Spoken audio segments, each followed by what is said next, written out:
السلام علیکم ورحمۃ اللہ وبرکاتہ۔ الحمد للہ کفا وسلام علی عبادہ الذین اصطفیٰ، اما بعد فاعوذ باللہ من الشیطان الرجیم، بسم اللہ الرحمن الرحیم۔ یا ایہا الذین آمنوا اتقوا اللہ وکونوا مع الصادقین، صدق اللہ العلی العظیم۔ حضرات، یہ وقت کم ہوتا ہے، تھوڑا ہوتا ہے، نہیں بس 15 منٹ کی بات ہے۔ یہ وقت کم ہوتا ہے، تھوڑا ہوتا ہے، تھوڑے وقت میں لمبی چوڑی تقریر نہیں ہوتی۔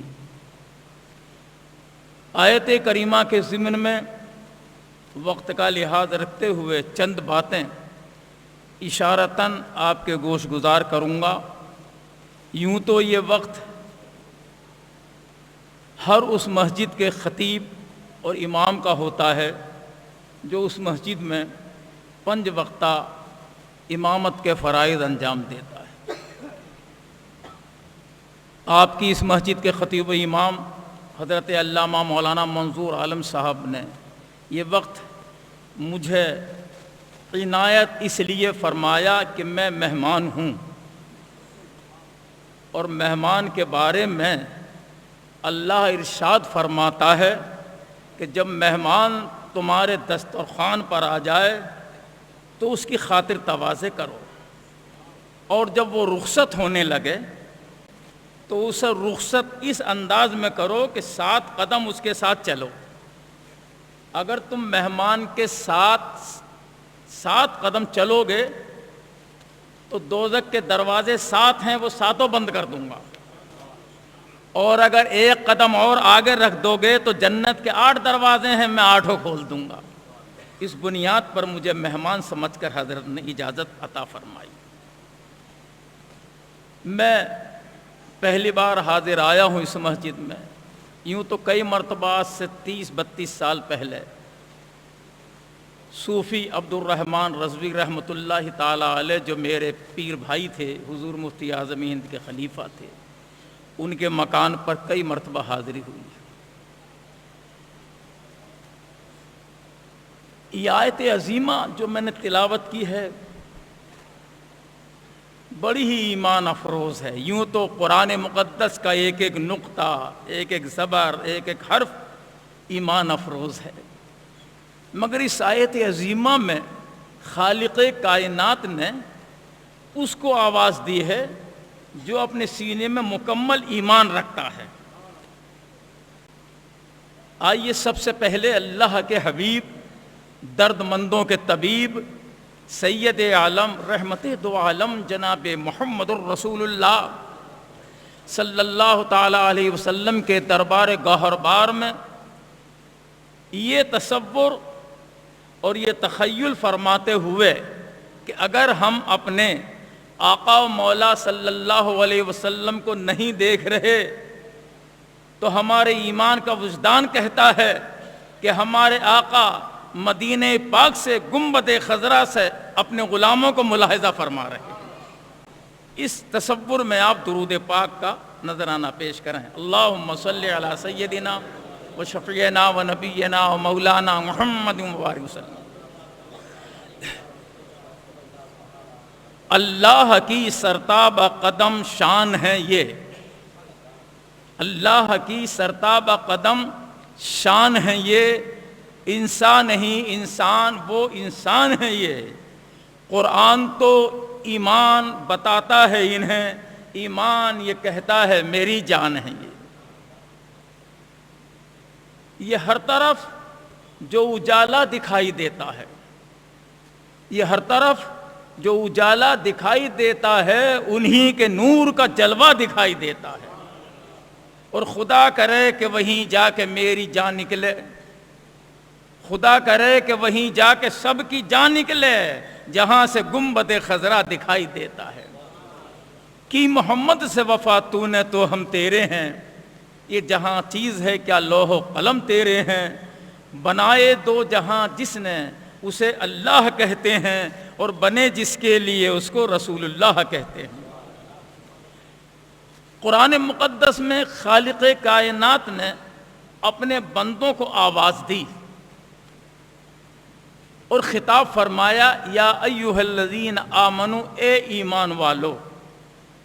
نہ کسی نمازی کو بلایا، نہ کسی حاجی کو بلایا، نہ کسی روزے دار کو بلایا، فرمایا اے ایمان والے میری بات سن۔ پتہ چلا ایمان والے کو بلا کر اللہ کچھ کہنا چاہتا ہے، آگاہ کرنا چاہتا ہے۔ ایمان چونکہ نماز سے اوپر کی چیز ہے، نماز سے اوپر کی چیز اس کا نام ایمان ہے، روزے سے اوپر کی شے کا نام ایمان ہے۔ اگر ایمان سلامت ہے تو سجدے سلامت ہیں، ایمان سلامت ہے تو روزے سلامت ہیں، ایمان سلامت نہیں ہے تو ہزاروں برس سجدے کرتے رہیے، ہزاروں سال روزے رکھتے رہیے، اللہ کی بارگاہ میں کچھ بھی قبول ہونے والا نہیں۔ اس لیے رب نے فرمایا اے ایمان والو۔ انسان مخاطب ہوا کہ ہمارا رب ہمیں بلا رہا ہے، اور ایمان کسے کہتے ہیں؟ کتنی بڑی شے کا نام ہے۔ سرکار مدینہ علیہ الصلاۃ والسلام جب میدان محشر میں جائیں گے تو اللہ کی بارگاہ میں عرض کریں گے کہ مولا تیری اگر اجازت مل جائے تو محشر میں ایک پھیرا لگا کر آ جاؤں۔ اللہ تعالیٰ اجازت فرمائے گا، ہاں مصطفیٰ جائیے محشر میں پھیرا لگا کر آئیے۔ پھر فرمائیں گے اللہ کے محبوب، اے اللہ تیری اجازت ہو تو ایک مرتبہ میں دوزخ کا پھیرا اور لگا لوں، دوزخ کا پھیرا اور لگا لوں۔ پتہ چلا کہ مصطفیٰ کے امتی مصیبت میں ہیں، غلام مصطفیٰ پریشان ہے، میدان محشر میں ہے، نبی کو قرار نہیں آ رہا، رسول پاک کو قرار نہیں آ رہا، رحمت عالم کی رحمت مچل رہی ہے۔ فرمایا جاؤ دوزخ کا معائنہ کر کے آؤ۔ سرکار دوزخ کا معائنہ کر کے آئے۔ رب نے فرمایا کیا لائے؟ سرور کونین فرماتے ہیں اللہ میں نے جب دوزخ میں جھانک کر دیکھا تو میرے غلام اس میں جل رہے تھے، گناہوں کی وجہ سے بڑا برا حال تھا۔ مجھ سے نہیں دیکھا جا رہا کہ غلام مصطفیٰ اس دوزخ میں جلتے رہیں۔ اللہ فرماتا ہے اے محبوب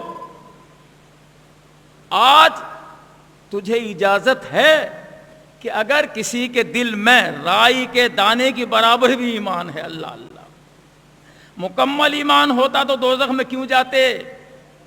رب نے فرمایا رائی کے دانے کی برابر بھی اگر ایمان ہے اس کو بھی تو اپنے دستے رحمت سے نکال لے اور جنت میں پہنچا دے۔ معلوم ہوا کہ ایمان بڑی شے کا نام ہے۔ شب ہجرت سرور کونین صلی اللہ علیہ وسلم نے تلواروں کے سائے میں کاٹی۔ ہجرت کی رات ہے، تلواروں کے ساتھ کفار مکہ کا پہرا لگا ہوا ہے۔ یہ محمد بن عبداللہ صلی اللہ علیہ وسلم نکلنے نہ پائے، رات کے اندھیرے میں، رات کی تاریکی میں اس کے مکان میں گھس کر قتل کر دو۔ نعوذ باللہ یہ سازش تھی، تلواروں کے سائے میں رسول اللہ آرام فرما رہے ہیں۔ سرور کونین جانتے تھے یہ میرا قتل نہیں کر سکتے، مگر امت کو بتانا تھا، امت کو سمجھانا تھا، امت کو سبق دینا تھا۔ اللہ کے محبوب نے علی مرتضی حیدر کرار فاتح باب خیبر کو بلایا اور کہا اے علی میری قدرت ہے، اللہ نے مجھے یہ اختیار دیا ہے کہ میں چاہوں تو یہاں سے نکل جاؤں، انہیں پتہ بھی نہ چلے گا، انہیں خبر بھی نہ ہوگی، لیکن کفار مکہ نے اپنی امانتیں مجھے رکھنے کے لیے دی ہیں۔ جو بیٹا اپنے باپ پر بھروسہ نہیں کرتا وہ مجھ پر بھروسہ کرتا ہے۔ گو ایمان نہیں لایا مگر نبی پر اتنا بھروسہ ہے۔ جو باپ اپنے بیٹے پر بھروسہ نہیں کرتا وہ مجھ پر کرتا ہے، اس کی امانتیں میرے پاس ہیں۔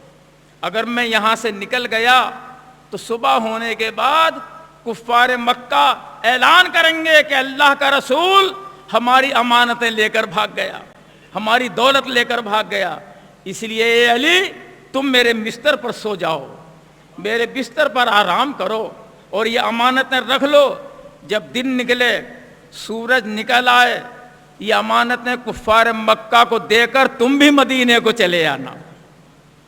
عقل نے کہا اے علی جب تم بچو گے نہیں، نبی کی جگہ لوگ تمہیں دیکھیں گے، قتل کر دیں گے، تو امانتیں کیسے پہنچاؤ گے، دن کیسے دیکھو گے، سورج کیسے دیکھو گے اور مدینے کیسے جاؤ گے؟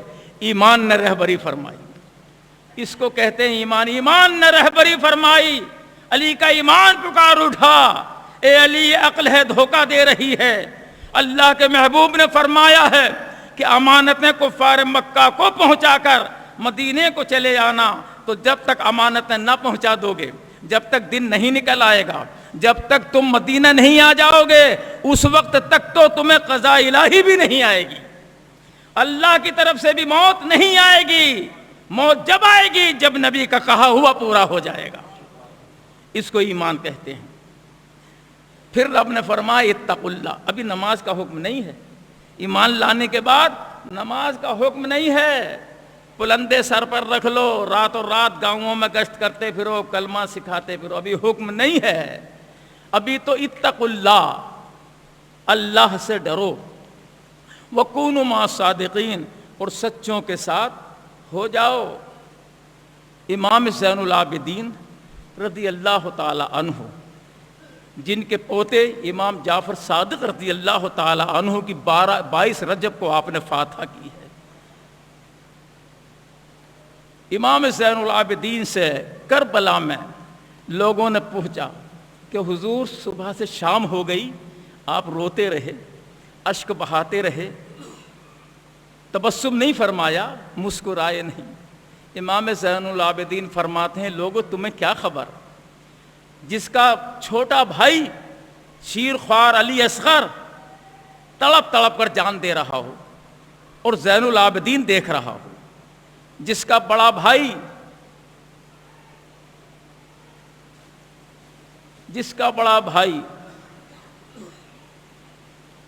اکبر تڑپ تڑپ کر جان دے گیا، جس کا چچا عباس بازو کٹ گئے، تڑپتے رہے، ان لوگوں کو میں نے لٹتے ہوئے دیکھا، اپنی آنکھوں کے سامنے شہید ہوتے ہوئے دیکھا، تو وہ کہاں سے میں لب لاؤں، تبسم لاؤں کہ مجھے تبسم آئے گا، رونے کے سوا اور میں کیا کر سکتا ہوں۔ کربلا والوں نے کہا حق ہے اور یہی ایمان ہے، ایمان کی دلیل ہے، ایمان کی نشانی ہے، حق پر رہ کر اپنی زندگی قربان کر دے تو در و دیوار پکارتے ہیں یہ ایمان والا آ رہا ہے، یہ ایمان والا آ رہا ہے، قرآن پکارتا ہے یہ ایمان والا آ رہا ہے، خانہ کعبہ پکارتا ہے ایمان والا آ رہا ہے۔ کیوں؟ اس لیے کہ یہ ایمان پر اور ایمان کی صداقت پر لڑتا رہا، اپنی زندگی کو بچاتا رہا۔ اسی لیے تو حضور فرماتے ہیں کہ میں اپنے امتی کی قبر میں جاتا ہوں، امتی کی قبر میں جاتا ہوں تو نبی تو 1,24,000 کم بیش انبیاء و مرسلین آئے، لیکن ہم نے جہاں تک مطالعہ کیا کوئی نبی اپنے امتی کی قبر میں نہیں آیا۔ یہ ہمارا نبی ہے، ہمارا رسول ہے کہ سرور کونین اپنے امتی کو جب عالم برزخ کی پہلی منزل میں دیکھتے ہیں، پریشان دیکھتے ہیں، فرماتے ہیں گھبرانا نہیں، میں مدینے سے آ رہا ہوں، گنبد خضرا سے آ رہا ہوں۔ اس کی قبر میں تشریف لاتے ہیں، تسلی دیتے ہیں، یہ ہمارا نبی ہے۔ حضرت آدم علیہ السلام دنیا میں تشریف لائے، 500 برس تک جنت میں رہے، 500 برس بڑے مزے لیے، 500 برس حضرت آدم علیہ السلام نے جنت سے نکال دیے گئے۔ اللہ تعالیٰ نے فرمایا جبریل جاؤ، اب میرا پیغمبر دنیا میں آیا ہے، زمین پر آیا ہے، اس کے سامنے یہ کلمہ لے جاؤ، لا الہ الا اللہ آدم صفی اللہ، میں اللہ ایک ہے، میں اللہ کا خلیفہ ہوں، اللہ کا نائب ہوں، آپ کی امت نے کیا کہا؟ اللہ ایک ہے. ہاں اللہ ایک ہے. دیکھا ہے آپ نے؟ اللہ آدم علیہ السلام نے کہا دیکھا نہیں. جب دیکھا نہیں تو دعویٰ کیسے کر رہے ہو اللہ ایک ہے؟ حضرت موسیٰ علیہ السلام آئے, جبریل امی آئے, اے موسیٰ تمہارا کلمہ یہ ہے لا الہ الا اللہ موسیٰ کلیم اللہ, اللہ ایک ہے. آپ کی امت نے کہا اللہ کو آپ نے دیکھا ہے؟ کہا دیکھا نہیں ہے, بس سنتا ہوں, بولتا ہے, باتیں کرتا ہے مجھ سے, دیکھا نہیں ہے. جب دیکھا نہیں ہے تو کیسے کہہ رہے ہو اللہ ایک ہے؟ اور نبی آئے, بڑے بڑے اولو العزم پیغمبر آئے, خلیل اللہ آئے, ذبیح اللہ آئے, نجی اللہ آئے, سب نے کہا لا الہ الا اللہ, اللہ ایک ہے. امت نے کہا دیکھا ہے؟ نبی نے کہا نہیں دیکھا. نہیں دیکھا تو ہم تسلیم نہیں کریں گے. اللہ اللہ. اب جبریل امی چلے, یہی تاریخ تھی, یہی 25 رجب ہے, 26 کل آنے والی ہے. اسی تاریخ کی صبح کو لامکان پہ پہنچے جبرائیل, اور جبریل امی نے کہا اے اللہ اب تیرا حبیب آخری رسول تیرا محبوب مکے کی سرزمین پر تشریف لے آیا, کیا میں اس کو بھی یہ کلمہ پہنچا دوں؟ اللہ نے فرمایا جبریل نہیں. جس طرح تم نے دوسرے نبیوں کو کلمہ پہنچایا, انہوں نے یہی دعویٰ کیا اللہ ایک ہے, امت نے کہا کہ آپ نے دیکھا ہے؟ نبیوں نے کہا نہیں دیکھا. جب تو یہ کہے گا تو میرا محبوب کہے گا اللہ ایک ہے, میں اس کا رسول ہوں. امتی کہیں گے کہ آپ نے اللہ کو دیکھا ہے, تو میرا نبی بھی وہی کہے گا نہیں دیکھا. اس لیے جا ام ہانی کے گھر جا, میرا محبوب آرام فرما رہا ہے. ام ہانی کے گھر سے اٹھا کر لا, عرش اعظم سے آگے لا مقام میں لے کر آیا. وہ مجھے دیکھ لے میں اسے دیکھ لوں, اور جب وہ مجھے دیکھ لے گا پھر اعلان کرے گا لا الہ الا اللہ, اللہ ایک ہے. امتی کہیں گے آپ نے اللہ کو دیکھا ہے. مصطفیٰ سینہ تان کر کہیں گے میں نے اللہ کو دیکھا ہے, تم مجھے دیکھ لو, اللہ پر ایمان لے آؤ. یہ ہمارے نبی کا معاملہ ہے مسلمانوں. ہمارے نبی نے ہمیں دوزخ سے بچا لیا. دوزخ سے ہم ایک گناہ نہیں کرتے, ایک گناہ نہیں کرتے, سینکڑوں لاکھوں ہزاروں کرتے ہیں. دوسرے نبیوں کو امت ایک ایک گناہ کے بدلے میں چلی گئی. کسی کی صورت کو بدل دیا, کسی پر پتھر برسا دیے, کسی پہ کسی طرح کا عذاب آیا, کسی کو پانی میں ڈبو کر مار دیا, کسی کو بندر کی شکل میں کر دیا. ایک گناہ پر ہم ایک گناہ نہیں کرتے, سینکڑوں کرتے ہیں, ہزاروں کرتے ہیں. مگر چونکہ وہ رحمت للعالمین نہیں تھے, ہمارا نبی رحمت للعالمین ہے. وہ زمین کے نبی نہیں تھے, رسول کے نبی نہیں تھے. چونکہ نبی جہاں کا ہوتا ہے وہیں نبی کی رحمت بھی ہوتی ہے. ہمارا رسول زمین کا نبی, آسمانوں کا نبی, خانے کعبے کا نبی, مکے کا نبی, مدینے کا نبی, شجر اور حجر کا نبی, شمس و قمر کا نبی, خشک و تر کا نبی, جن و بشر کا نبی, رحمت للعالمین. وہ رحمت عالم ہے. سرکار نے فرمائے میرے مولا تو جہاں جہاں کے لیے رب ہے میں وہیں وہیں کے لیے رحمت ہوں. اس لیے میری رحمت وہیں چلے گی جہاں تیری ربوبیت چلے گی, جہاں تیری خدائی چلے گی. میں رحمت عالم ہوں. قرآن ارشاد فرماتا وَنُنَزِّلُ مِنَ الْقُرْآنِ مَا هُوَ شِفَاءٌ وَرَحْمَةٌ لِّلْمُؤْمِنِينَ. نازل کیا گیا قرآن, اس میں شفا ہے اور یہ مومنین کے لیے رحمت ہے, عالمین کے لیے نہیں. قرآن عالمین کے لیے رحمت نہیں ہے, صرف ایمان والوں کے لیے رحمت ہے, اور صاحب قرآن عالمین کے لیے رحمت ہے. یہ قرآن صرف ہمارے لیے رحمت ہے, مسلمان ایمان والوں کے لیے رحمت ہے. مفسر قرآن حضرت علامہ مفتی احمد یار خان صاحب بدایونی اشرفی رحمت اللہ تعالی علیہ تفسیر میں ارشاد فرماتے ہیں کہ جب تم لا علاج ہو جاؤ, شفا نہ ملتی ہو, تو قرآن کو پڑھ کر دم کر دینا, شفا مل جائے گی.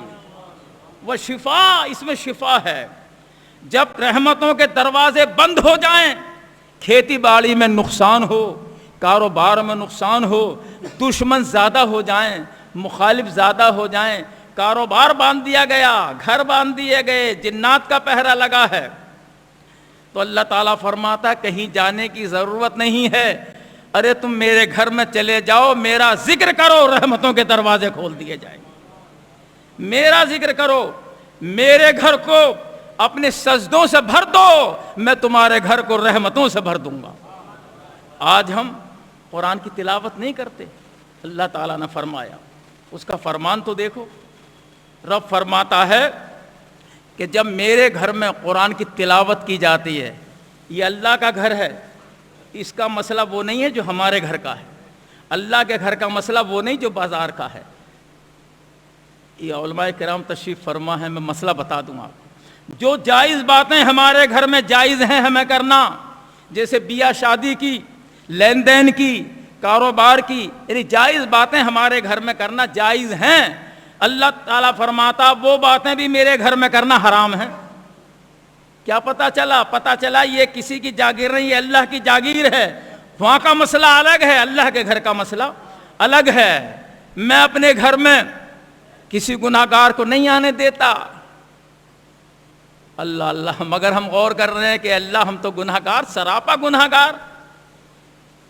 نماز جمعہ پڑھ کر جاتے ہیں، عصر کی پرواہ نہیں، ہفتے کی پرواہ نہیں، کم تولتے ہیں، پڑوسیوں کے ساتھ اچھا سلوک نہیں، گالی گفتاری میں وقت گزر رہا ہے، بے شمار گناہ کر کے آئے، جب تیرے دربار میں آئے تو نے فرمایا اپنے گھر میں کسی گناہ گار کو نہیں بھیجتا، سب کو جنتی بنا کر بھیجتا ہوں۔ تو یہ مولا ہم کیسے جنتی ہو گئے؟ تو رب نے فرمایا آ میرے دروازے پر۔ جب اللہ کے گھر کے دروازے پر گناہ گار آ کر کھڑا ہوا، فرشتوں نے کہا مسجد میں نہیں جا سکتا، یہ تیرا پاکیزہ گھر ہے، یہ گناہ گار ہے، یہ خطا کار ہے، بد کردار ہے۔ اللہ کی رحمت پکارتی ہے، اے فرشتوں یہ میرا بندہ میری رحمت کا طلبگار ہے، یہ میرے گھر میں جا کر ہی رہے گا۔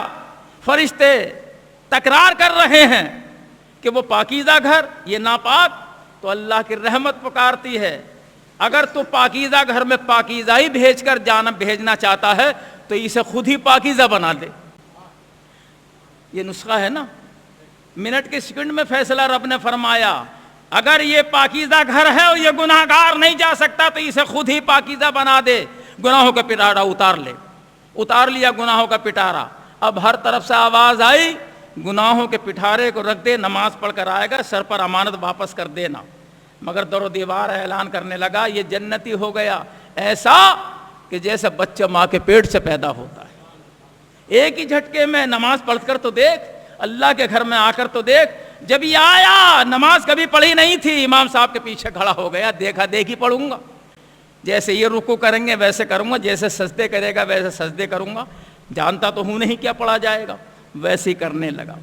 اللہ اللہ، جیسی نماز سے فارغ ہوا ایوان فلک پر ہاتھ اٹھا دیے، اے اللہ اپنی ساری زندگی گناہوں میں کٹی، آخر میں مولا تیرے دربار میں لے کر آیا، کچھ جانتا نہیں ہوں مگر میں تیری نماز کی اداؤں کو ادا کر رہا تھا، میں نماز کی اداؤں کو ادا کر رہا تھا، اے مولا جانتا نہیں ہوں، اب تیری رحیمی اور کریمی کی خیرات عطا فرما دے، میرے گناہوں کو معاف کر دے۔ رو دیا، جیسے ہی آنسو دامن پر گرا، فرشتوں نے کہا اے اللہ یہ تیرا بندہ تیرے خوف اور ڈر سے روک رہا ہے، آنسو گر رہے ہیں۔ رب نے فرمایا فرشتوں جاؤ، دامن پہ گرنے سے پہلے اپنے نورانی پروں پر اس کے آنسوؤں کو لے لو اور اعلان کر دو جا اللہ نے تجھے معاف فرما دیا۔ جب تو باہر نکلے گا گناہوں کے پٹارے کو کچرے میں ڈال دیا جائے گا، ایک ہی جھٹکے میں جنتی بن گیا۔ مسلمانوں کا بڑا اونچا مقام ہے، بڑا اونچا مرتبہ ہے، ایسا مرتبہ کہ سرکار نے فرمایا اے میرے محبوب معراج کی رات دنیا سے کیا لائے؟ سرکار نے اعلان کریا اللہ کی بارگاہ میں، رب نے پوچھا نا کیا لائے؟ حاجی حج کو جاتے ہیں، عمرہ کرنے جاتے ہیں، لوگ کہتے ہیں نا ہمارے لیے کیا تحفہ لائے؟ رب نے کہا کہ دنیا سے آئے ہو تو تحفہ بتاؤ۔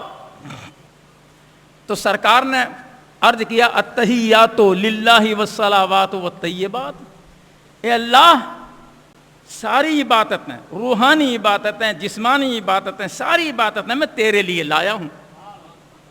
جب اتنا کہا تو اللہ کا جواب سنو، اللہ کو پیار آ گیا، لا مقام ہے، اللہ نے رحمت برسائی اور فرمایا رب نے السلام علیک ایھا النبی ورحمۃ اللہ وبرکاتہ، سلام ہوئے محبوب تم پر، رحمتیں ہو تم پر، برکتیں ہو تم پر۔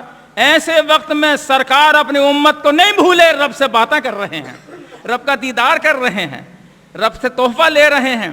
سرکار نے فوراً ہی پکار دیا السلام علینا وعلی عباد اللہ الصالحین، کہ سلام ہو میری مخلص امت پر، سلام ہو اللہ تیرے مخلصین بندوں پر، سلام ہو اللہ تیرے صالحین بندوں پر۔ اپنے امتی کو سپر سلام بھیجنا نہیں بھولے۔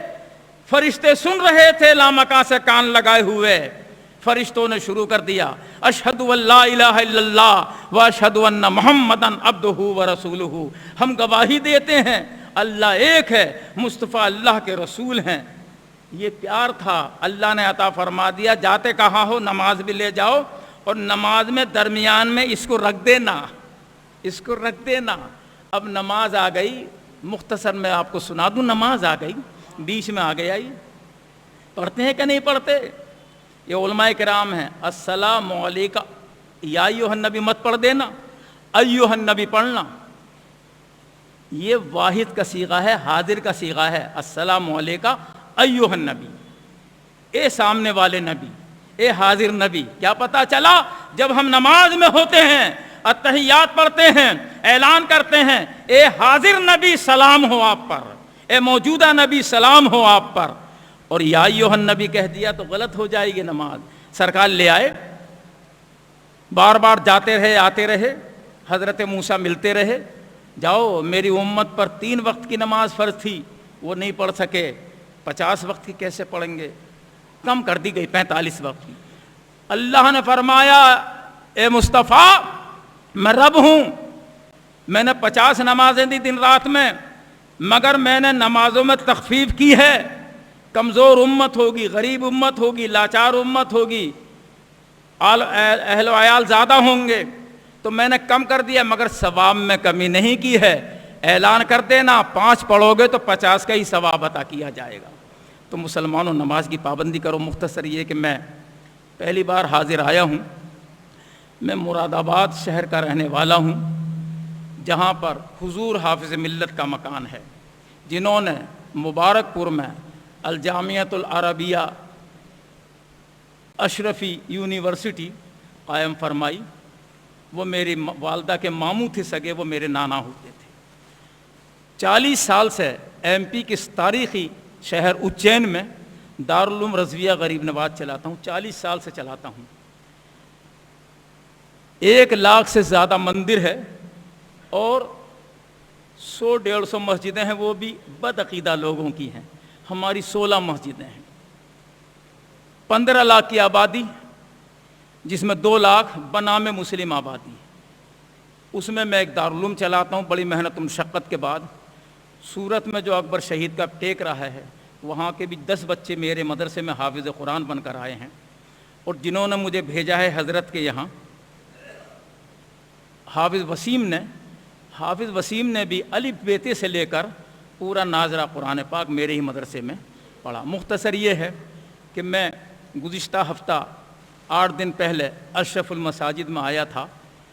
پہلی بار میں نے 5 کوئنٹل چاولوں کی، میرے یہاں 1 روپیہ اکٹھا کر کے 100 بچوں کو کھانا کھلاتے ہیں، 100 بچے کھانا کھاتے ہیں، 2 لاکھ روپے مہینے کا خرچہ ہے۔ ہم مانگ کر ہی پورا کرتے ہیں، شہر میں نہیں ہوتا ہے۔ رمضان جیسے مہینے میں 20,000 کا چندہ ہے، صرف 20,000 کا۔ ہمارے قریب میں گاؤں ہے، وہاں 20 لاکھ کا مدرسوں میں چندے ہوتے ہیں، لیکن میرے شہر میں اتنے بڑے میں 20,000 صرف جو 10 دن کا خرچہ ہے، 2 لاکھ روپے مہینے کا خرچہ ہے۔ مجھے 5 کوئنٹل چاولوں کی، 5 کوئنٹل گیہوں کیوں ہے ضرورت؟ ابھی مجھے 15 رمضان تک مدرسہ چلانا ہے، 2 مہینے مدرسہ چلتا ہے، اور 15-25 فروری کو ابھی دستار بندی کا جلسہ ہے، جس میں 10 بچے حافظ قرآن ہوئے ہیں، ان کی دستار ہوگی۔ بریلی شریف سے سجادہ نشین جو اس وقت موجود ہیں، حضور تاج الشریعہ رحمۃ اللہ تعالیٰ علیہ کے بھتیجے مولانا حسن رضا خان صاحب ازہری، وہ تشریف لا رہے ہیں، حضور تاج الشریعہ علیہ رحمت والرضوان سے بھی مجھے تحریری طور پر خلافت حاصل ہے، تحریری طور پر لکھ کر مجھے دی ہے حضور تاج الشریعہ رحمۃ اللہ تعالیٰ علیہ۔ لہذا میں وہاں پر میرے کچھ لوگ رہیں گے، اور یہ میرے مولانا کہاں گئے، یہ مولانا کیا نام بھول گیا، جمال رضا صاحب، یہ یہیں رہتے ہیں اشرف المساجد کے پاس، میرے بڑے خاص آدمی ہیں، یہ بھی وہاں رہیں گے، اور میں صرف رسید بنانے کے لیے وہاں بیٹھوں گا۔ تو آپ حضرات زکوٰۃ کی مد میں سے عنایت فرما دیں تو بڑا اچھا ہوگا۔ میرے مدرسے میں ابھی 18 لاکھ روپے کا قرضہ ہے، چونکہ چندہ ہوتا نہیں ہے تو زکوٰۃ کی مد بھی لگ جائے گی۔ اگر زکوٰۃ کی مد میں سے آپ دیں گے تو یہ نہ سمجھنا رمضان میں زکوٰۃ دیں گے ثواب ملیں گے، یہ مفتیان کرام عالم دین ہے، پوچھ لو، مسئلہ بول دیا میں نے، کیا بولا؟ اگر آپ نے زکوٰۃ کی نیت سے آج بھی دے دیا تو بھی آپ کو وہی ثواب ملے گا جو رمضان میں ملتا ہے، 1 کا 70 ملے گا۔ نیت آپ کی یہ ہو یہ زکوٰۃ کا پیسہ ہے، تو میں وہاں کھڑا رہوں گا، آپ کی رسید بنا دوں گا، آپ حضرات دیتے ہوئے جائیں۔ میں بہت سخت بیمار ہوں، میرا ہارٹ کا آپریشن ہوا ہے، مگر میں چونکہ مدرسے سے کچھ نہیں لیتا، سب مجھے جانتے ہیں۔ اشرف المساجد کے جو امام صاحب ہیں وہ میرے گاؤں کے قریب کے ہیں، ان کا بھائی بھی میرے مدرسے میں حافظ قرآن ہو کر گیا، وہ مجھے جانتے ہیں۔ میں جائیداد دار آدمی ہوں، میں کاروباری آدمی ہوں، اجین میں بھی کاروبار کرتا ہوں، میں مدرسے کے پیسہ کوئی سا بھی کرائے میں بھی خرچ نہیں کرتا، یہ اللہ کا گھر ہے، سب مجھے جانتے ہیں۔ میں 40 سال سے سورت آتا ہوں، لہٰذا آپ حضرات توجہ فرماتے ہوئے جائیں۔ اس کے بدلے میں میری ضمانت رہے گی کہ آپ کے مرحومین مرحومات کو اللہ تعالیٰ جنت الفردوس عطا فرمائے گا۔ استغفر اللہ ربی من کل ذنب و اتوب الیہ، لا الہ الا اللہ محمد رسول اللہ۔